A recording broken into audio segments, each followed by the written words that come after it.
अरे लवकर तयार होऊन नाश्ता करून घ्या तुम्ही दोघे. तुम्ही जेव्हा कधी येता तेव्हा मला कामाला उशीरच होतो. मामी स्वयंपाकघरातून म्हणाल्या. माझं नाव राहुल आणि माझी बहीण जिचे नाव स्नेहा होते. आम्ही दोघे आमच्या मामाच्या घरी आलो होतो. मामा परदेशात एका मोठ्या प्रकल्पावर कामाला होते. लग्नानंतर त्यांनी मामीला सोबत नेण्यात बेत आखला होता, परंतु मामीच्या व्हिसासाठी आवश्यक कागदपत्रांची पडताळणी वेळेत पूर्ण झाली नव्हती. त्यामुळे मामाला इलाजाने एकट्याला परदेशात जावे लागले. मामी शहरातल्या एका नवीन अपार्टमेंटमध्ये एकट्याच राहत असल्याने स्नेहा दर महिन्याला 7-8 दिवस त्यांच्या मदतीला आणि सोबत म्हणून येत असे. मामीच्या लग्नाच्या केवळ 1 वर्ष झाले होते. मामा दीर्घकाळापासून बाहेर असल्याने त्या स्वतःला खूप काळजी घ्यायच्या आणि अत्यंत सुंदर दिसायच्या. स्नेहा माझ्या जवळून उठली आणि मामीच्या मदतीसाठी थेट स्वयंपाकघरात गेली. तिनं मामींना म्हटले, मामी तुम्ही तयार होऊन या, जाळीदार साडीत खूपच सुंदर दिसत आहात. तेव्हा मामी स्नेहलला म्हणाल्या, मला तुझ्यासाठी सुंदर राहावं लागते पूजा, कारण तू जेव्हा येतेस ना तेव्हा मला खूप आनंद होतो आणि तुझ्या मामाची कमतरता भासत नाही. तेवढ्यात स्नेहा मामीच्या गळ्यात हात टाकत आणि तिच्या गालावर प्रेमाने मुका घेतला. मामींनीही तितक्याच आपुलकीने स्नेहाच्या ओठावर ओठ ठेवून तिला प्रतिसाद दिला. मी बाहेर हॉलमध्ये बसून सर्व पाहत होतो. स्नेहाला मामीच्या घरी यायला एवढा आनंद का होतो हे मला आता हळूहळू समजू लागले होते. काही वेळातच मामींनी नाश्ता तयार करून डायनिंग टेबलवर ठेवला आणि मला हाक मारली, राहुल ये नाश्ता करून घे. मामींनी खूप छान उपमा बनवला होता. नाश्ता झाल्यानंतर मामी स्नेहाला म्हणाल्या, पूजा आधी तू आंघोळ करून घे, मग राहुल तयार होईल. स्नेहा ठीक आहे म्हणाली आणि हातात कपडे आणि टॉवेल न घेता सरळ बाथरूममध्ये निघून गेली. 10 मिनिटांनंतर स्नेहाने आतून आवाज दिला, मामी मला बाहेरून टॉवेल आणून द्या ना. मामीने तात्काळ टॉवेल घेतला आणि त्या बाथरूमच्या दाराजवळ गेल्या. जसे स्नेहाने दार उघडले तसे मामींना हात पकडून त्यांनी आत ओढले. सुमारे 20 मिनिटांनंतर मामी आपल्या उंची हुक नीट करत बाहेर आल्या आणि त्यांच्या मागे अंगाला टॉवेल गुंडाळून स्नेहा बाहेर आली. सकाळपासून चाललेल्या त्या प्रकारामुळे मला खूप आश्चर्य वाटले होते. स्नेहा कपडे बदलण्यासाठी मामीच्या रूममध्ये गेली, पण तिची बॅग दुसऱ्या खोलीत होती. काही वेळाने दोघांनी रूमचा दरवाजा आतून बंद केला. त्यांच्यात नक्की काय बोलणं चालले आहे हे जाणून घेण्याच्या उत्सुकतेने मी शांतपणे खोलीच्या दाराजवळ उभा राहिलो. आज स्नेहा मामी म्हणत होती, मामी गेल्या महिन्यात तुम्ही मला जे वस्त्र वापरण्यासाठी दिले होते तेच द्या ना, ते मला खूप कम्फर्टेबल वाटतात. मी आईलाही तसे कपडे खरेदी करायला सांगितले होते. त्यावर कपाट उघडण्याचा आवाज आला आणि मामी म्हणाल्या, पूजा ते जुने कपडे सोड, मी काही दिवसापूर्वीच माझ्यासाठी नवीन खरेदी केली आहे, तू तेच वापर. तुझी आणि माझी साईज एकच आहे, तुला नक्की आवडेल. स्नेहा म्हणाली, मामी गेल्या वेळेसारखे तुम्हीच मला तुमच्या हाताने घालण्यास मदत करा ना, तुमच्या हाताचा स्पर्श खूप वेगळा वाटतो. मामी हसून म्हणाल्या, पूजा माझ्या हाताची सवय करून घेऊ नकोस, अजून तुझे लग्न व्हायचे आहे. जेव्हा तुझ्या पतीचा हाताचा स्पर्श तुला होईल तेव्हा तुला माझी आठवणही येणार नाही. स्नेहाने विचारले, मामी पतीच्या स्पर्शात इतकी जादू असते का? मग तुम्ही मामाच्या विरहामध्ये या घरात एकट्या कशा राहता? मामी म्हणाल्या, आठवण तर खूप येते, पण त्या भावना मनात दाबून ठेवाव्या लागतात. म्हणूनच मी दर महिन्याचा तुझ्या येण्याची वाट पाहत असते. तेवढ्या स्नेहा म्हणाली, चला मामी आता दुपारचे जेवणही बनवायचे आहे, माझ्यावर जबरदस्त लाईन मारू नका. त्या दाराच्या दिशेने येत आहेत हे लक्षात येताच मी लगेच तिथून बाजूला झालो आणि बाथरूमच्या जवळ जाऊन उभा राहिलो. मामी बाहेर आल्यावर मला पाहून म्हणाल्या, अरे राहुल तू अजून आंघोळीसाठी केलीस की नाही? काय करत होतास एवढा वेळ? मी म्हणालो, मामी मोबाईल बघत बसलो होतो. त्याच वेळ कसा गेला कळलेच नाही. आता जातो. मी बाथरूममध्ये गेलो पण तिथे समोरचं दृश्य पाहून थक्क झालो. नळाच्या बाजूंना दोघींचेही सारख्याच रंगाचे डिझाईन नाजूक वस्त्रे वाळत घातलेली होती. त्या कपड्यांना छोट्या चेन्स होत्या जे मी पहिल्यांदाच पाहिले होतं. आंघोळ करून मी बाहेर आलो तेव्हा त्या दोघी स्वयंपाकघरात जेवण बनवत होत्या. मी कपडे बदलण्यासाठी मुद्दाम मामीच्या खोलीत गेलो. तिथे बेडवर कपड्यांचा पसारा होता. मामीबद्दलचे माझे आकर्षण आता खूप वाढले होते. दुपारी स्वयंपाक झाल्यानंतर आम्ही सर्वजण जेवायला बसलो. मामी आणि स्नेहा दोघी एकाच रंगात सुती गाऊन घातला होता. जेवताना मामी जेव्हा जेव्हा डिश वाढायच्या वाकत होत्या तेव्हा कपड्यांची रचना आणि सौंदर्य पाहून माझ्या मनात त्यांच्याबद्दल तीव्र भावना दाटून आल्या. जेवण झाल्यावर मी माझ्या खोलीत विश्रांतीसाठी गेलो, पण मला झोप येत नव्हती. काही वेळाने मामी आणि स्नेहा खोलीतून हळू आवाज येऊ लागला. उत्सुकतेपोटी मी बाहेर आलो. त्यांच्या खोलीचा दरवाजा अर्धवट उघडा होता. मी हळूच जमिनीवर सरकत अशा ठिकाणी आलो की जिथून दरवाजाच्या पटीतून आतले दृश्य स्पष्ट दिसेल. स्नेहा मामीच्या शेजारी झोपली होती आणि मामी तिच्या चेहऱ्यावर केसाने हळुवारपणे हात फिरवत होत्या. स्नेहा म्हणाली, मामी, तुमच्याकडे पाहिल्यावर वाटते की काश मी मुलगा असतो तर मी तुमच्याशी लग्न करून नेहमी खुश ठेवले असते. मामी म्हणाल्या, पूजा, तू मुलगी आहेस. पतीसोबत मिळणारा आनंद वेगळा असतो. माझे नशीब पहा, मामा वर्षातून एकदा येतात आणि बाकीचे दिवस मला तसेच राहावे लागते. त्यानंतर दोघांमधील संवाद अधिक गडद झाला. मामीने स्नेहाला मिठीत घेतले. काही वेळातच त्यांनी एकमेकांना जवळ करत बाजूला केले आणि एकमेकीच्या प्रेमात मग्न झाल्या. सर्व अर्ध्या तासानंतर स्नेहा शांत झाली आणि उशी कुशीत घेऊन झोपी गेली. हे सर्व पाहून माझी अवस्था अनावर झाली होती. तेवढ्यात मामी अचानक बेडवरून उठल्या आणि बाथरूममध्ये जाण्यासाठी बाहेर आल्या. त्यांना कल्पना नव्हती की मी बाहेर आहे. त्या तशाच अवस्थेत बाहेर आल्या. मी एकटक त्यांच्याकडे पाहत राहिलो. मामींनी मला पाहिले आणि आश्चर्यचकित होऊन म्हणाल्या, अरे राहुल, तू इथे खाली बसून काय करत आहेस? मी म्हणालो, मामी, तुम्ही अशा अवस्थेत समोर आल्या की मी काय बोलणार. मामींना लगेच आपल्या अवस्थेची जाणीव झाली आणि धावतच खोलीत गेल्या. मी हॉलमध्ये येऊन मोबाईल पाहत बसलो. काही वेळाने मामी कपडे व्यवस्थित करून माझ्याजवळ आल्या आणि म्हणाल्या, याचा अर्थ तू गुपचूप आमच्यावर लक्ष ठेवून होतास. तुला जराही लाज वाटली नाही? मी मामींच्या डोळ्यात पाहत म्हणालो, मामी, घरात माझ्यासारखा तरुण असताना तुम्ही दोघी अशा गोष्टी करत आहात. तुम्हाला त्या अवस्थेत पाहिल्यावर कोणाचेही मन विचलित होईल. तुम्ही दोघी खूप सुंदर दिसत होता. पण मामी, स्नेहा तर मुलगी आहे. जर हीच गोष्ट तुम्ही मला सांगितली असती तर तुम्हाला जगातील सर्वात आनंद दिला असता. मी पहिल्या नजरेत तुमच्या प्रेमात पडलो आहे. मामींनी सुस्कारा सोडला आणि मला जवळ घेत भूतकाळातील एक प्रसंग सांगितला. कशा प्रकारे एका रात्री मामाच्या व्हिडिओ कॉल दरम्यान स्नेहाने मामीचं विवश अवस्थेत पाहिले होते आणि तेव्हापासून स्नेहा मामीच्या प्रेमात वेडी झाली होती. मी म्हणालो, पण मामी, हे चुकीचं आहे. ती लहान आहे. त्यावर मामी माझ्या अगदी जवळ आल्या. त्यांनी माझा हात पकडला आणि म्हणाल्या, ते सर्व अनपेक्षित घडलं. पण राहुल, तुझा इरादा काय आहे? तू मला आनंद देऊ शकाल का? मला एका पुरुषाच्या खऱ्या स्पर्शाची आणि प्रेमाची गरज आहे. मामा कधी येतील याचा नेम नाही. तू माझी मजबुरी समजून घे. मामींनी माझ्या मांडीवर हात ठेवला. त्यांच्या हाताचा स्पर्श होताच माझ्या अंगात सुखाची लहर धावली. मामी म्हणाल्या, मी या स्पर्शाची वाट पाहत होते. पुरुष आणि स्त्रीच्या मिलनात जो आनंद आहे तो इतका कशातच नाही. मामी हळूहळू ओठ माझ्या ओठाच्या जवळ घेऊन आल्या. आता माझाही स्वतःवर ताबा सुटला होता. त्यांनी त्यांच्या गाऊनची बटणे उघडली आणि मला घट्ट मिठीत घेतले. स्नेहा खोलीत गाढ झोपलेली असताना आम्ही माझ्या बेडरूममध्ये आलो. तिथे मामींनी भरभरून प्रेम दिले. काही दिवसांची त्यांची इच्छा मी पूर्ण केली. मामी अत्यंत समाधानी झाल्या आणि म्हणाल्या, आज खरी शांतता मिळाली. त्यानंतरच्या दिवसात जेव्हा जेव्हा स्नेहा आमच्याकडे नजराड असायची तेव्हा आम्ही एकमेकांसोबत वेळ घालवायचो. रात्रीच्या वेळीही मामी मुद्दाम स्नेहाच्या शेजारी मला झोपायला लावायच्या.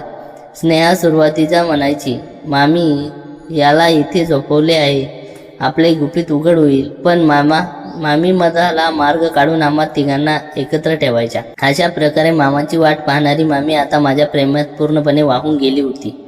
राहुल आणि मामी यांच्यातील हे गुपित नातं अधिकच गडद होत चाललं होतं. दिवसा स्नेहाच्या नकळत आणि रात्री तिच्या शेजारीच आमचा प्रेमाचा खेळ सुरू असायचा. मामींनी आता माझ्या स्पर्शाची सवय झाली होती की त्या स्नेहापेक्षा जास्त माझ्यासोबत वेळ घालवायचा प्रयत्न करायच्या. पण या सर्व प्रकारात आम्ही एका मोठ्या धोक्याच्या उंबरठ्यावर उभे होतो. याची जाणीव आम्हाला लवकरच झाली. एक दिवस दुपारच्या वेळी स्नेहा बाजारात काही सामान आणण्यासाठी गेली होती.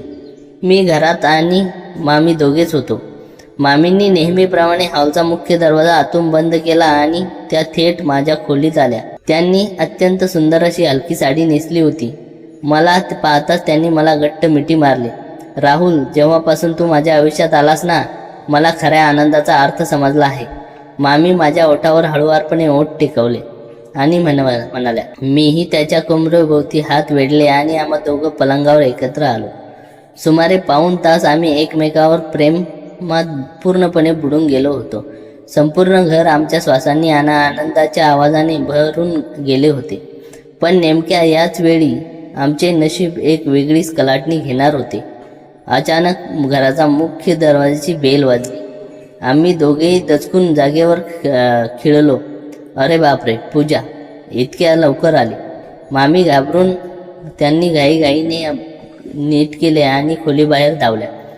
मीही माझे नीट करून हॉलमध्ये आलो. मामींनी थरथरत्या आवाजात दरवाजा उघडला. समोर स्नेहा उभी होती, पण तिच्या चेहऱ्यावर नेहमीसारखं हसू नव्हते. तिच्या डोळ्यात एक संशय आणि राग स्पष्ट दिसत होता. ती घरात आली आणि तिने थेट आमच्या दोघांकडे पाहिले. मामींचा विस्कटलेला पाणी चेहऱ्यावरचा घाम पाहून ती काहीतरी गडबड असल्याचा संशय आला. ती काहीच न बोलता थेट स्वयंपाकघरात निघून गेली. त्या दिवशी रात्री घरातली शांतता खूप भयानक होती. जेवतानाही स्नेहा आमच्या दोघांशी एक शब्दही बोलली नाही. रात्री आम्ही नेहमीप्रमाणे मामीच्या मोठ्या बेडवर झोपायला गेलो. मध्यभागी मामी, एका बाजूला स्नेहा आणि दुसऱ्या बाजूला मी होतो. नेहमीप्रमाणे रात्रीच्या अंधारात मामीने हळू चादरीच्या आतून माझा हात पकडला आणि तिच्या शरीरावर ठेवायला सुरुवात केली. आम्ही दोघे अत्यंत सावधानपणे एकमेकाचा स्पर्श करत होतो. पण अचानक स्नेहाचा बेडचा दिवा चालू केला. तिने चादर बाजूला केली आणि आमचे पकडलेले हात मामीच्या आणि माझ्या पायाखालची जमीन सरकली. मामी, हे काय चाललंय? मी राहुल, तू राहुल, स्नेहा आवाजाने थरथरत होता. तिच्या डोळ्यातून पाणी येत होते. मी विचार केला होता की मामी फक्त माझ्यावर प्रेम करतात, पण तुम्ही दोघे मिळून माझ्या पाठीमागे हे सगळं करत आहात. मामी तात्काळ उठून बसल्या आणि स्नेहाला हात पकडला. पूजा, ऐक ना, तसं नाहीये. काय नाहीये? दुपारी जेव्हा मी बाजारातून आले तेव्हा मुख्य दरवाजा आतून बंद होता. तुमचे कपडे विस्कटलेले होते. मला तेव्हाच संशय आला होता. मामी, मी तुमच्यावर स्वतःपेक्षा जास्त विश्वास ठेवला आणि तुम्ही मला सोडून याच्यासोबत. स्नेहा रडू लागली. मी शांत बसलो होतो. मला वाटले आता माझं भांडं फुटणार आणि आई वडिलांसमोर माझी इज्जत जाणार. पण मामीने अत्यंत हुशारीने परिस्थिती हाताळण्यास सुरुवात केली.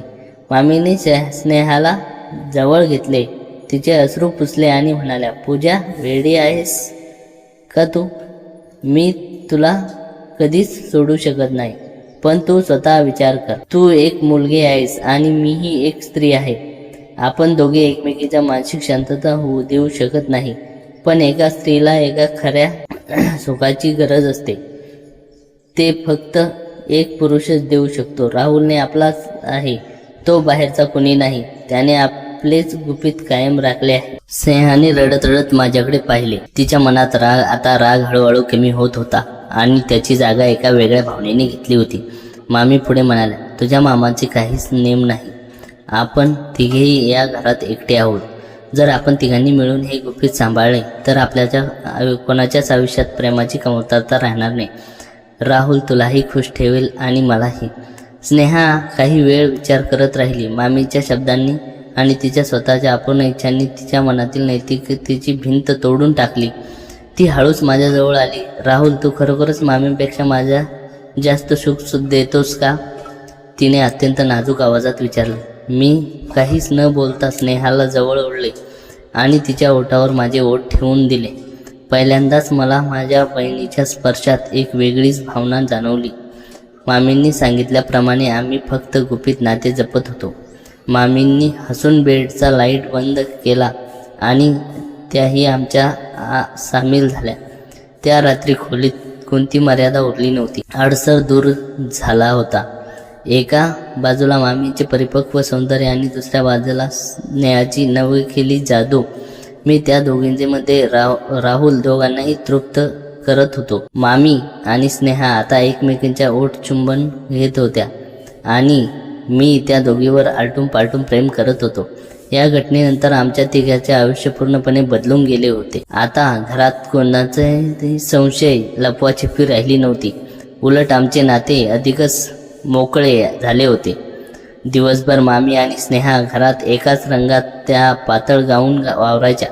कधी स्वयंपाकघरात काम करताना तर कधी हॉलमध्ये TV पाहताना मी दोघींमध्ये असायचो.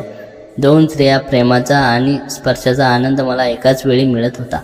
मामा परदेशातून फोन करायचे तेव्हा मामी अत्यंत शांतपणे त्यांच्याशी बोलायच्या, कारण त्यांच्या मनात कोणती आणि शरीरातील एकाकीपणा आता स्नेहाने मिळून पूर्ण संपवला होता. आता आम्ही तिघेही मामाच्या परत येण्याची वाट पाहत नव्हतो, कारण या अपार्टमेंटमध्ये आमचे एक वेगळेच सुखी आणि गुपितांचे जग तयार झाले होते. आमचे हे सुख आणि गुपितांचे जग अत्यंत आनंदाने सुरू होते. घरात कोणतीही लपवाछपवी राहिली नव्हती आणि आम्ही तिघेही या अनोख्या बंधनात सांभाळून गेलो होतो. पण जसे म्हणतात ना, अति तिथे माती होते आणि पापाचा घडा कधी ना कधी भरतोच, नेमके तसेच काहीतरी घडणार होते, ज्याची कल्पना आम्ही स्वप्नातही केली नव्हती. काही दिवस असेच गेले. एक दिवस दुपारी आम्ही तिघेही हॉलमध्ये अत्यंत हलक्या कपड्यामध्ये बसून गप्पा मारत होतो. वातावरण नेहमीप्रमाणेच एका मोकळेपणा आणि मादकता होती. तेवढ्यात अचानक मामीच्या मोबाईलवर एक आंतरराष्ट्रीय नंबरवरून व्हिडिओ कॉल आला. तो मामांचा कॉल होता. मामीने घाईघाईने स्वतःला सावरले, गाऊन व्यवस्थित केला आणि कॉल उचलला. मी आणि स्नेहा कॅमेऱ्याच्या मागच्या बाजूला शांत बसून राहिलो. हो, मी ठीक आहे. तुम्ही कसे आहात? मामीने नेहमीप्रमाणे बोलू लागले. पण पलीकडून मामाचा आवाज नेहमीसारखा नव्हता. त्यांचा चेहरा गंभीर होता. ते म्हणाले, अंजली, तुझ्या आजूबाजूला कोण आहे का? तुझा चेहरा एवढा घाबरलेला का वाटतो? आणि तुझ्या गळ्यावर हे लाल डाग कसले आहेत? मामी एकदम दचकल्या. त्यांनी आईने पदराने गळा झाकला आणि म्हणाल्या, अरे काही नाही, ते डासामुळे रिॲक्शन आले आहेत. मामांनी एक दीर्घ श्वास घेतला आणि अत्यंत थंड आवाजात म्हणाले, अंजली, मला मूर्ख समजू नकोस. गेल्या काही दिवसापासून तुझ्या वागण्यात खूप बदल झाला आहे.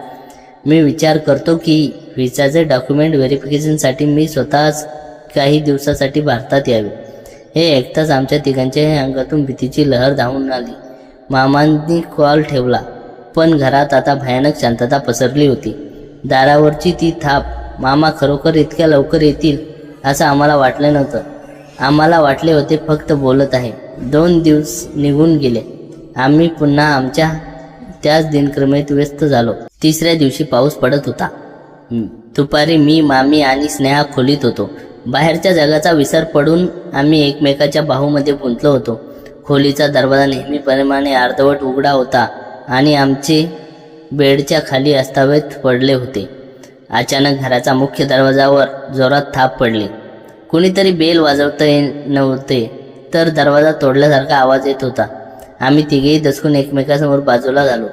या वेळेस कोणी आले असेल. शेजारी पाजारी दुपारी येत नाही, स्नेहा थरथरत्या आवाजात म्हणाली.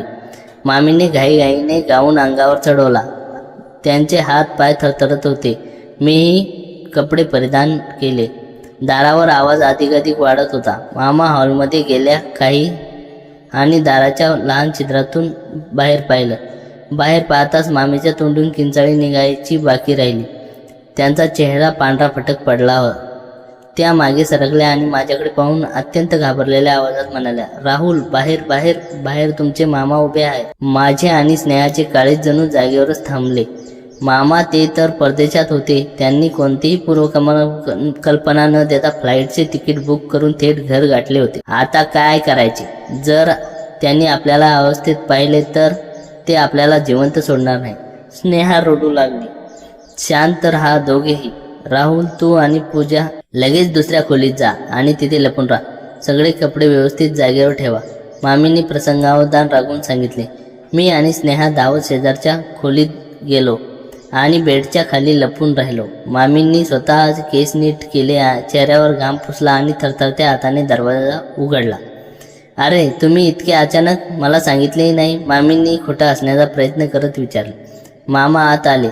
त्यांच्या हातात एक मोठी ट्रॅव्हल बॅग होती. त्यांच्या चेहऱ्यावर अत्यंत रागीट आणि संशयाने भरलेला होता. त्यांनी बॅग खाली ठेवली आणि मामीकडे रोखून पाहिले. हो, अचानक आलो, कारण मला पाहायचे होते की माझ्या पाठीमागे या बंद दाराच्या आड नक्की काय चालते. मामांचा आवाज संपूर्ण घरात घुमला. त्यांनी थेट हॉलमधून मामीच्या बेडरूमकडे पावले टाकण्यास सुरुवात केली. मामींनी त्यांना रोखण्याचा प्रयत्न केला. अहो ऐका ना, आधी हातपाय धुवून घ्या. पण मामांनी ऐकले नाही. त्यांनी बेडरूमचा दरवाजा पूर्णपणे बेडवर अजूनही चादरी विस्कटलेल्या होत्या. हवेत एक वेगळा श्वास दरवळत होता, जो जोडप्याच्या मिलनाच्या वेळी असतो. मामांनी बेडच्या खाली पाहिले. इथे पुरुष वस्त्रे पडलेले आहेत. मामांनी ते कपडे हातात घेतले आणि मामींच्या समोर धरले. अंजली, हे काय आहे? हे माझे कपडे नाहीत. या घरात माझ्याशिवाय कोण आले आहे? मामींनी निस्तरून झाल्या. त्यांच्या डोळ्यात पाणी वाहू लागले. मामांचा राग अनावर झाला होता. ते ओरडले, मला आधीच संशय आला होता, म्हणून मी सोसायटीच्या वॉचमनला आणि सेक्रेटरीला सांगून घरात छुपे कॅमेरे बसवायला सांगितले होते. जेव्हा मी गेल्या महिन्यात काही दिवसासाठी आलो होतो, हे ऐकताच शेजारच्या खोलीत बेडखाली लपलेल्या माझ्या आणि स्नेहाच्या अंगाला काटा आला. छुपे कॅमेरे? याचा अर्थ आम्ही आजपर्यंत जे काय केलं त्या सर्व गोष्टी रेकॉर्ड झाल्या होत्या. मामांनी त्यांच्या खिशातून मोबाईल काढला आणि म्हणाला, मी परदेशात बसून या कॅमेऱ्याचा फुटेज पाहत होतो, पण आज दुपारी जे मी पाहिलं त्यानंतर स्वतःला रोखू शकलो नाही. अंजली, तू फक्त परक्या पुरुषासोबत नाही तर माझ्या घरच्या मुलासोबत. मामाचे वाक्य पूर्ण व्हायच्या आतच अचानक घराची वीज लाईट गेली. संपूर्ण अपार्टमेंटमध्ये अंधार पसरला. त्याच अंधारात दारावर एकदा कशाचा तरी मोठा आवाज झाला आणि मामीच्या खोलीतून एक भयानक किंचाळी ऐकू आली. अंधाराने संपूर्ण घर कवेत घेतले होते. त्या गडद काळोखात मामीच्या खोलीतून आलेल्या त्या किंचाळी ऐकून बेड खाली लपलेल्या माझ्या आणि स्नेहाच्या काळजाचा ठोका चुकला. बाहेर नक्की काय घडत आहे हे समजायला मार्ग नव्हता. भीतीपुढे आम्ही दोघे एकमेकांना घट्ट धरून बसलो होतो. काही सेकंदानंतर हॉलच्या दिशेने कोणाची तरी पळण्याचे आणि दरवाजा उघडून बाहेर जाण्याचा आवाज आला. आम्ही अत्यंत भीती बेड खालून बाहेर आलो. स्नेहाने मोबाईल फ्लॅश चालू केला. त्या प्रकाशात आम्ही हळूच मामीच्या खोलीत डोकावलो. समोरचं दृश्य पाहून आमचे डोळे विस्फारले. मामा जमिनीवर बेशुद्ध पडले होते आणि त्यांच्या डोक्यात हलका रक्तप्रवाह सुरू होता. त्यांच्या शेजारी बेडवर असणारा एक जड शोपीस पडला होता. मामी एका कोपऱ्यात थरथरत होत्या. त्यांच्या हातात अजूनही भीतीचं कांपण होतं. मामी, हे काय केलं तुम्ही? मी धावत जाऊन मामींची नाडी तपासत विचारले. सुदैवाने त्यांचे श्वास सुरू होता. ते फक्त बेशुद्ध झाले होते. मामी रडत म्हणाल्या, राहुल, जर मामांनी ते मोबाईलमधील फुटेज पोलिसांना किंवा तुमच्या घरच्यांना दाखवले असते तर आपण तिघेही बर्बाद झालो असतो. समाज आपल्याला जिवंत सोडलं नसतं. मामा जेव्हा संतापून मोबाईल उघडून ते फुटेज दाखवणार होते, नेमकी त्याच वेळी वीज गेली होती. त्या अंधारात काय करावे मला सुचले नाही आणि मी तो शूपूस त्यांच्या डोक्यावर मारला. आता वेळ गमावून चालणार नव्हते. मामा कधीही शुद्धीवर येऊ शकत होते. सर्वात महत्त्वाचे म्हणजे त्यांच्या मोबाईलमध्ये असणारे छुप्या कॅमेऱ्याचे फुटेज नष्ट करणे गरजेचे होते. मी तातडीने मामाचा मोबाईल उचलला. सुदैवाने मामाच्या हाताचा अंगठा वापरून फोन अनलॉक केला. मामींनी घाईघाईत घरात लावलेले छुपे कॅमेरे शोधून काढले. एका कोपऱ्यात असलेल्या घड्याळात होता, दुसरा बेडरूमच्या टीव्ही खाली आणि मोबाईलमधील त्या सर्व रेकॉर्डिंग्स क्लाउड बॅकअप कायमचे डिलीट करून टाकले. कॅमेऱ्याचे मेमरी कार्ड काढून आम्ही ते नष्ट केले. आमच्या गुपिताचे एकमेव पुरावा आता संपला होता. पण आता सर्वात मोठा प्रश्न होता, मामा शुद्धीवर आल्यावर काय? मामींचे रडणे थांबवले आणि त्यांच्या चेहऱ्यावर एक वेगळाच खंबीरपणा आला. त्यांनी मला आणि स्नेहाला सांगितले, आता मी जे सांगते ते नीट ऐका. आपण प्रसंग एका अपघातासारखा दाखवणार आहोत. आम्ही तिघेही मिळून मामांना बेडवर झोपवले आणि डोक्याची जखम स्वच्छ करून पट्टी बांधली. साधारण 1 तासाने घराची वीज परत आली आणि त्याच वेळी मामांनाही हळूहळू शुद्ध आली. त्यांनी डोळे उघडले तेव्हा तिघेही त्यांच्या भोवती काळजीयुक्त चेहऱ्याने उभे होते. मी कुठे आहे? माझ्या डोक्याला काय झाले? मामांनी कपाळाला हात लावत विचारले. त्यांच्या आवाजात मगाशी असलेला तो रागीटपणा आता नव्हता, तर संभ्रम होता. मामींनी लगेच त्यांच्या हाताला धरले आणि म्हणाल्या, अहो, तुम्ही घरात अचानक दारात आलात आणि घरात वीज गेली. अंधारात तुमचा पाय घसरला आणि तुम्ही थेट लोखंडी कपाटाच्या कोपऱ्यावर जाऊन आदळलात. आम्ही खूप घाबरलो होतो. मामांनी गोंधळून त्यांचा मोबाईल पाहिला. फोनमध्ये आता कोणतेही फुटेज आणि कॅमेऱ्याचे ॲप नव्हते, कारण मी ते अनइन्स्टॉल केले होते. मामांना वाटले की डोक्याला दुखापत झाल्यामुळे कदाचित त्यांचा काहीतरी गैरसमज झाला होता किंवा अंधारात त्यांना भ्रम झाला होता. शिवाय घरात आता कोणतेही संशयास्पद कपडे पुरावे उरले नव्हते. काही दिवसानंतर मामा पुन्हा परदेशी कामावर निघून गेले. जाताना त्याने मामींना शहरातल्या त्या अपार्टमेंटमध्ये सुरक्षित राहण्यास सांगितले.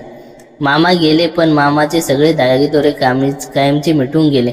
आता आमच्यावर लक्ष ठेवणारा कोणताही कॅमेरा नव्हता आणि कोणाची भीती. स्नेहा आणि मी पुन्हा दर महिन्याला मामीच्या अपार्टमेंटमध्ये हक्काने जाऊ लागलो. पण आता ते घर फक्त राहण्याचे ठिकाण नव्हते, तर जगाच्या नजरेपासून दूर असलेल्या आमच्या तिघांच्या एका अत्यंत सुखी आणि कधीही न उघडणाऱ्या गुपितांच्या हक्काचे घर बनले होते.